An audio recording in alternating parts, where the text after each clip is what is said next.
Hey guys, I'm Jackie Brubaker, host and author of That Girl the Podcast, where each week we talk about the coming of age at any age. That Girl the Podcast is based on That Girl the novel, which is on Amazon to download, listen to, or buy the paperback of.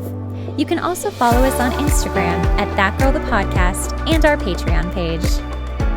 Glamour Puds. Everybody's looking sexy and awake. Guys, look at my eyelashes. Look how long they are. Look at your eyelashes. They're so long. Are you using like a row thing? I've been using Rodan and Fields Lash Boost Serum. It actually freaking works. Like this I've got to get some. This is after using it for 3 weeks. Alyssa, I haven't seen you in makeup in like a year. I know. I haven't worn makeup in like a year, so it's a very big occasion. Oh my gosh. I feel like all of us are just like not ourselves today. Actually, Alison, you look like yourself. Yeah. It's not just that you look bad. I don't really know how to put on makeup, so I just kind of just made it a little darker. No, you seriously have one of those faces where you literally look so good with You have like makeup porcelain or no makeup. skin, so you know. You have the most beautiful skin. It always helps. So, Looks like you have makeup on all the time. I look like a sick Victorian child when I don't wear makeup. Me too. So. What? You guys were here. I know. All our cute backgrounds too. Oh. Yay. Okay, so welcome, ladies. Let's start the podcast with our wine. Please drink your wine. Look at that big old glass of wine. She knows what's up. So when do you how do you start recording this or whatever? When does that happen? It's recording. First of all, no. you should know that you're being recorded right now. Don't you dare play any of this. Well, you'll see. Lovely. I love that you have Cheetos and wine. That sounds delicious. It's just how the day's been, so I figured, well, I'm turning Cheetos into its own food group. I actually had them for dinner the night. So. Cheers. Amazing. I love it. Okay, so welcome to chapter 6. I had to think about that. Chapter 6, we have Alison and Alyssa. We're going to have all of their handles at the very end of this. So if you love them, you should go follow them because they are the bestest and they are my bestest friends. So welcome, Alison and Alyssa. We're so excited. So excited. Thank you, Jackie. You're welcome. Thanks for coming. This will be not the last time, as we will be recording another chapter right after this. So hopefully we all make it. Yay! Let me start off with chapter 6. Mm-hmm. How'd you guys feel? How'd you guys feel about it? Was there anything that really popped out? Anything that you were like, I would really like to talk about this first?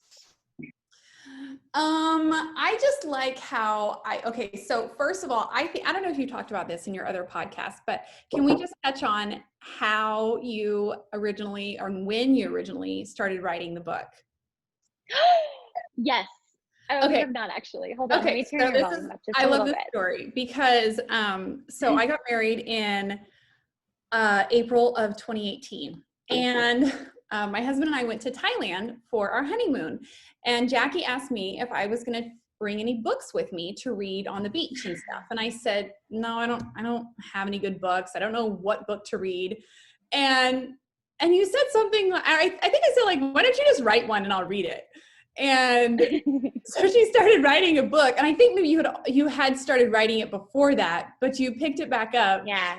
And it was so good that I just saved all of it. I refused to read it until I was literally sitting on a beach in Thailand. And so that's where I read the book for the first time. And I love that. Yes. So I love this book, but listening to the audio version of it, first of all, it was so much fun, like listening to your voice and all your inflections. And I was like, that's how she meant that sentence. Like, oh, okay. That makes more sense now. So yeah, it was hear you read it. Thank you.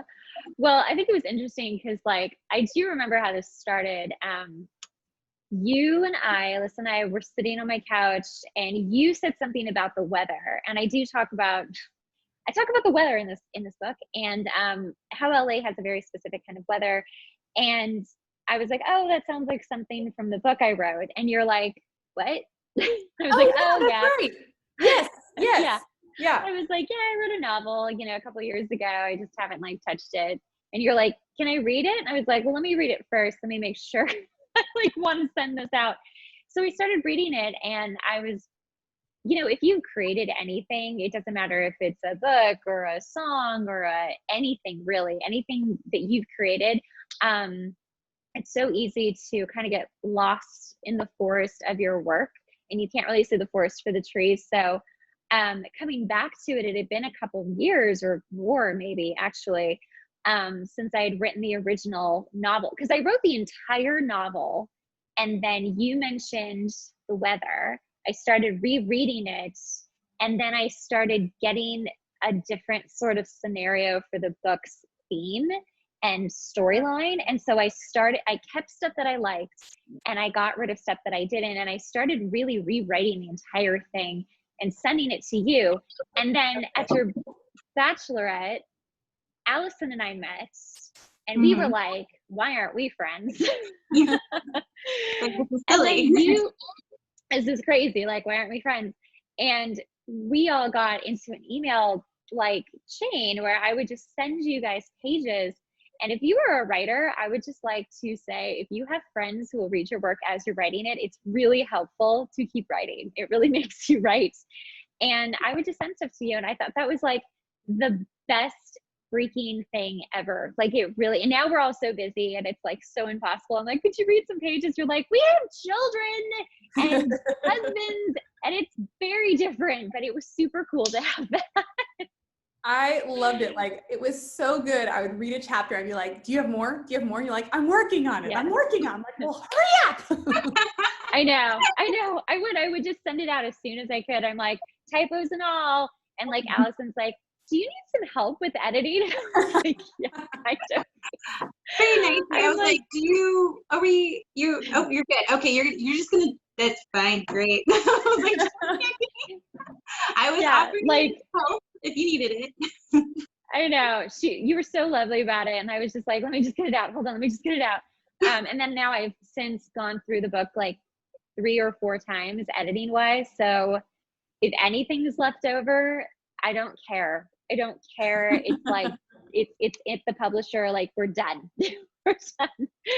But yeah, no, I love that you brought that up, because I would never have brought that up. Oh yeah. Like, I remember it was so good that I stopped reading it, and then I printed out all the pages that you had emailed me, and I actually put them in a little folder, and then I took them to the beach in Thailand, and I even had Mike take a picture of me, like, to show, like, look, your book is on the beach in Thailand, here it is.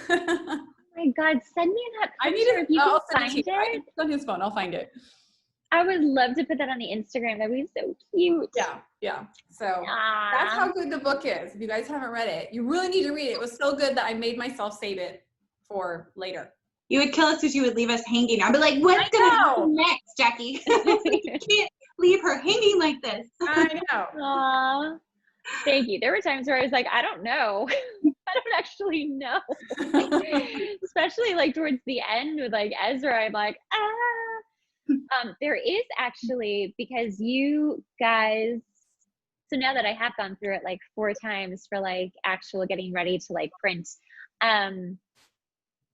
there is a change at the very, very end, like the very last pages that you don't know about. That is a kind of fun little like twist that again, it's like you get some perspective because it's been a couple of years, and I was like, oh wait, this could happen, and I was so excited about it. So you'll have to wait and read it. Ooh, excellent. Yeah, excellent. So let's talk about chapter 6, Jones Bar. Jones Bar. Yes. Start with it. Did you ever go to Jones Bar here in LA, Alyssa? No, and I was sitting and I was like, I Oh. never went to Jones Bar. It kind of makes sense because I could have been there, like picturing the whole thing in my head, but no, I didn't. Oh, it's very dark wood. It's actually like that fireplace, like all of that. Here, it's And my like house. Alyssa. It's Alison's Right, house. it's- You're there. You're It's actually Alison's house. Right. Alison's I on know the How mine. appropriate. So thoughts on Jones Bar or anything that happens before? Well, I really like how it's kind of leading up to Ryan and that girl's kind of like a shift in their relationship at Jones Bar. That's kind of what I felt when I read it. And reading it a second time, I picked up on the little nuances of kind of that maybe they've had a thing going on for a long time, but it's just been under the radar and hasn't really popped up yet. Like they don't really know what it is. But I really liked how descriptive it was, and I really felt like I was there. Especially when they were like saying goodbye. I was like, oh yeah. Oh my gosh. Just kiss her or something. I don't know. But I was like, what's with this line? Like, just do it. I felt so sorry for Ryan, because I feel like he just all of a sudden just had this sucker punch realization of, oh shoot, like why I waited. Like I think he just kept thinking that she would get bored with all these fake guys, you know, and that she would have been like, and then all of a sudden he would be this knight that she'd be like, oh, look at you, like, aren't you great? And it's like it just happened a little too late, and he just like, I lost a chance, like this could be it. Just felt really bad for him, you know, but she at the same time was having realization, but they weren't telling each other this. Right. And like, I feel like that happens quite a bit, actually. Have you guys ever been in a situation with someone in the past where it felt like just missed chances, almost missed communication? Oh yeah. Yeah. I mean, like thinking back, seems like decades ago now in my 20s, but well, it's happened this year. But it seems like, I can think back to a time or two where, you know, you think there might be a possibility with somebody, but then you're like, oh wait, they want to be friends. Oh, okay, we're friends. Okay, great. And then you're like, oh, wait a second, no, I think they're definitely interested in me. And then you realize, no, we're still friends. And it's just this like roundabout until finally somebody says something, and then you just have to squash it or actually give it a shot. Right. And I feel like sometimes it just never gets on board. Like, I mean, I've certainly felt that where I'm like, no, I'm ready. And then like, maybe they're ready. And then I'm like, oh, maybe I wasn't. Maybe I don't want this. And it's just such a back and forth. And it's difficult because you're like, I think she recognizes that Ryan is this great guy. And it's like, she says, gosh, I wish I could be in love with him. We'd have the cutest babies. Like, he's such a catch, blah, blah, blah. Like, she's clearly like kind of wishing after him. But yeah, for some reason, she just like hasn't gotten to that place. Sometimes I wonder if she hasn't because she's just afraid of commitments. Because that's a big reason why people don't jump. They're like, oh, I recognize that this is a great person, but I'm so scared of having the real thing. Do you think that maybe that's happening with her, or have you felt like that in your life? I think that maybe she doesn't trust herself. That's what I think. I think she has to trust herself to, I don't know, actually pick the right guy. And maybe she's always thought, I don't know, like, maybe she's just always thought, like, well, Ryan will always be there. Like, they've made that pact, right? So she's like, I can just have fun right now. I know Ryan's the guy that's going to be good, but I think she kind of realized that their relationship is fragile. And if he feels like she's gone, where will he go? And also, I think that he feels kind of sad because he didn't bring out her wearing different colors, wearing the sunshine. It's like the whole time that he's known her, she wears the dark colors. And he's like, I wasn't doing it for her. He's just realizing, like, I wasn't making her the best person she could be. And I don't think it was his fault. I think that she just was in a slump where she was a hard time to get past that and to really see anything past that. So I don't think it was his fault, because I think whenever someone, it's, you know, you can only make decisions for yourself and affect yourself. Like, you can't change other people around you. You can help boost their mood, but you can't change their overall self. And so, but I think he was kind of realizing, like, it's my fault. This guy maybe is better for her. I'm not that great. She's been wearing black the 4 years I've known her. Like, what the heck? That's a really good point. I hadn't actually thought about that, of like, she never wore yellow around him. No, I think that's a really good point. Have you, kind of jumping to the beginning of the chapter when she goes to work and Danny and Lexi are like, who are you? Why do you look different? What's going on with you? Scene. Like, that was so cute. They're just like grilling her at work. Yeah, they're totally grilling her about, like, they instantly jump to like, oh, you slept with him, and it's like, oh, couldn't I just be happy too, just cause? But have you ever felt have you ever felt jealousy from coworkers or girlfriends that, you know, you're not the person that they know you to be, and you're actually maybe even happier and they don't like that? Oh yeah. I mean, who hasn't experienced that, right? Where it's like you change something about yourself and they're like, who are you? And like how don't you know me? Like, right. Well, tell me about an experience. Okay, so this is a long time ago, back in like my corporate years. But I actually started taking up Alison and we both love ballroom dancing. And so me too. I taught ballroom dancing just for a hot minute in college. You did? Yeah. Yep.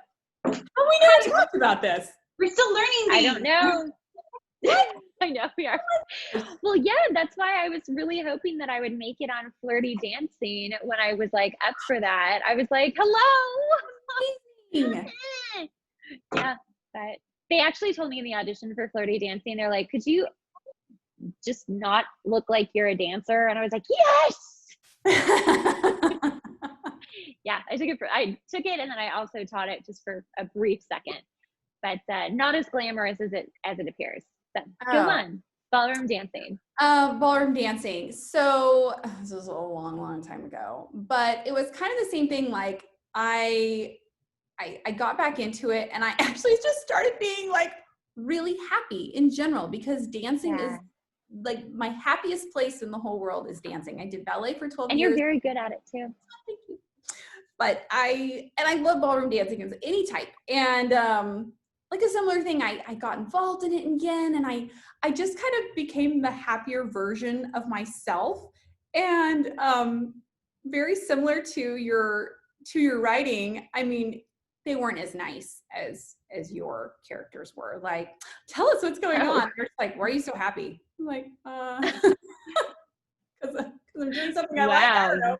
But I mean, it's just like, it's like, do I really act that different when I'm not totally fulfilled? Is there that much of a disconnect in the way that I act on a day-to-day basis? So, I mean, I can understand where the character was coming from, of like, I am this happy. I might not show it all the time, or maybe here doesn't bring it out, but clearly she's not happy at work. Clearly. Alison, have you had a chance to experience that loveliness? I know this sounds ridiculous, but I can't think of a time. Okay, take that my comment that everybody can. That's happened to everybody. Okay, maybe not. Maybe you're always just happy, and that's good. Maybe not. I don't. Well, no. I'm trying to think. Like, I don't think. I mean, I'm a pretty normal person. I guess I haven't really changed enough for someone to be like, something's new with you. Why are you so happy? You know. No, I guess I haven't. I guess I need to do something. I mean, no, I think you don't. I think you're good. It could be that you've just always had a job that you actually really like, and maybe it just speaks more to me that I was in a job that I kind of hated. So maybe that was it. I don't know. Yeah, no, I think you made good choices, is what we're trying to tell you. Yes, good choices. Good choices. Yes. I can't think of a time, but usually maybe, I don't know, I'm pretty like open person whenever I'm like struggling or excited, so maybe people are just used to my like this all the time, so they're like, oh, okay, we just got this. This is how she is. While you're doing that, I'm gonna take a Cheeto break. Ooh, nice. Wash that down with some wine. Please. I have them. Hold I feel like my shirt keeps bunching up on me or something. I'm trying to be very French today. So next question. Do you feel that Ryan is warning her about Ezra? That he's warning her? Is that what you said? Yeah, because he's like, oh, he's just another writer guy. Don't date him. Just write with him. Do you think that he's trying to warn her? Do you think yeah. Oh, absolutely. Because he knows his type of personality and because he's around him all the time in the industry. And you want to kind of scream at her and be like, listen to him. He's not a good guy. But I mean, we all make mistakes. We've all been there. So, you know. They're also charming, you know. He's trying to help her see like this guy is really not that great for you. Right. Well, you're right. You're exactly right. He's around. These are the people he's around all the time. So he's like, yeah, they might seem great, but really they have this alternate plan, and you're just going to be screwed at the end of it or hurt. So just don't put it all in and don't expect anything. It's kind of what he's trying to tell her, and he cares about her, genuinely cares about her. So he doesn't want to see her get hurt. And also, I think he's a little like, just in case this guy is legit, don't hang out with him because I like you. That's right. That's right. Yeah, it's tough to like tell your friends. I mean, not that you guys know or anything from me or anything like that. No, never. Never. It is difficult to tell your friends like, don't date that guy. He's a jerk. He's that guy. Because it's like, you know, you've got to like figure it out on your own. And I think that's exactly what she's doing. She's just trying to figure it out and make sure that, oh, maybe he's the outlier, like perhaps, but I guess we'll have to find out if he is. What will happen. What will happen. Okay. How do you guys feel about Ryan? I really like Ryan. I think he's a good, like, down-to-earth guy. He is the guy that, I don't know. He's successful, but he's not showy about it, which I really like about his character. And he's not kind of obsessed with the industry, you know, or has stars in his eyes like a lot of people do out there. So that I really like. He's very down to earth. He seems like a nice guy. Like, I want to be friends with Ryan. Yeah. I want to be friends with Ryan too. I'm like, where is he? Where is Ryan? Who is Ryan? I would love to date Ryan. Alison, thoughts? Oh, he's so genuine. And he's just, even though she's obviously not in the same playing field that he's at, he never like makes her feel that she less than. Like, he respects her. He always keeps an eye on her, you know, like, and I just, exactly. Like, even though he hasn't let the industry change him. So and he's just a sweetheart, you know. He's just very genuine in his actions. And it was like killing me though, like at the very end of that chapter, that whole like, it felt like it took like that 5 minutes scene, pretty much. Yes. Like leaning in, holding him like this. I was like, oh my gosh, it's gonna happen. I was like, just let me read to this so I can get to it already. Because he just like, but he's just he's like, he wants it to be real. And I think he knows that she's reactive. And he's like, I don't want her to go into this and it be fake. Like, I want her, if she chooses me and we do date again, and he's like, you can tell he wants it to be real. And so I think he's been around enough to be like, this is what I want. He knows what he wants. So, and that's very attractive in a guy when they know what they want. And they have the brains and everything else behind it too. So it is. I have found that this book has come true in a lot of ways. One of the characters is a mix of a few different people, but specifically I kind of based it on one person, and it actually has come true in so many ways for her, which is very weird. So I'm hoping that because this is kind of loosely based on my life, that I do end up meeting the Ryan. And I'm like, oh my gosh, I manifested you. I wrote you into existence. And then one day you can be like, oh, he's so genuine and lovely, and we're so happy with him. If his name is actually Ryan, that's going to be incredible. Like, that would be so funny. Can we just call him Ryan if it isn't Yeah. though? Wait, regardless of his name, can we just call him Ryan? You're like, Let's "This is do it. Aaron. Let's You do need it." Ryan. Right. I made a very specific list for my future husband. Yeah. And Mike checked all the boxes, even to the point of having Austrian heritage, which is very random and weird. And to this day, I don't appreciate that. I think it has something to do with the fact that the Viennese waltz came from Vienna. And I was just like, I just said it out loud, like jokingly one day, like, I really want to marry an Austrian. And I just, I was like, you know, of course, half kidding. I mean, who can say like, I'd love to marry an Austrian, but yeah. And Mike's heritage is 100% Austrian, even though he's born in Canada, and actually waiting on his Austrian passport to finally get like finalized. So he and Emma, our daughter, she will be Austrian, like she'll hold a passport as well. So there you go. Make a list. Cool. She has. I did. I made a whole book. I got real specific. Well, I feel like part of it has been definitely coming true for me, and I won't even mention that. I'll just kind of lay that out for you, and you probably know what part that is. I feel like I do, and I'm Ezra. Yep. Boo. Yep. I feel like Ezra definitely came true, and so but we're not giving anything away with Ezra yet. I know, just the worst. But yes, all right. Well, that kind of wraps up our chapter. Well, I'm super excited for more chapters. Oh, you guys, this book is so good. Yay! We all need to do this. It's gonna be so great. Well, I'm excited about like the new ending. Like, I'm dying. I know. Well, actually, too, just to kind of tease this, no pressure. I think I've actually come up with a second book that isn't quite the sequel to That Girl, but is kind of like it's not about that girl, but it's kind of like the same idea. So it's like the girl would remain descriptionless, she wouldn't have a name, and it would be a different kind of scenario, of course, but it would still be kind of a coming of age, but just at a different age.